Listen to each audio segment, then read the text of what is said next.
ఒకటే పాట్లో ఒక 3 పాట్లు చిన్న చిన్న పాట్స్ కూడా పెడతాము. ఇది ఇలాగా రాడ్స్కి అల్లేస్తాం అనమాట. సో ఇలా పైకి వెళ్ళిపోతుంది. మనకి పైన చిక్కుడుకాయలు ఉంటాయి అన్నమాట. చూడండి ఎన్ని గుత్తులు ఉన్నాయో, అన్ని బయట ఉంటాయి. ఇప్పుడైతే కనిపించవు అనేసి ఇవన్నీ లోపలికి తీసాను. ఇలాగా అన్ని గుత్తులు ఉంటాయి.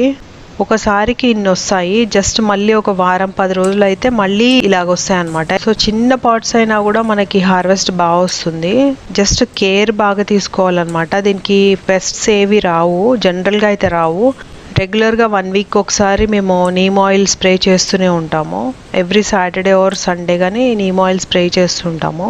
సో పెస్ట్స్ ఏమి రావు. అలాగే సాయిల్లో కూడా నీమ్ ఆయిల్ సొల్యూషన్ వేస్తాము. సో వేస్తే అవి ఫంగస్ కానీ ఏదైనా ఉంటే రూట్ రాట్ అలాంటివి ఉంటే కూడా తగ్గిపోతాయి. అందుకే మన చిన్న పాట్లో కూడా మంచి హార్వెస్ట్ వస్తుంది. ఈ చిక్కుడు చెట్టుకి చూడండి తెంపుతున్నా కొద్దీ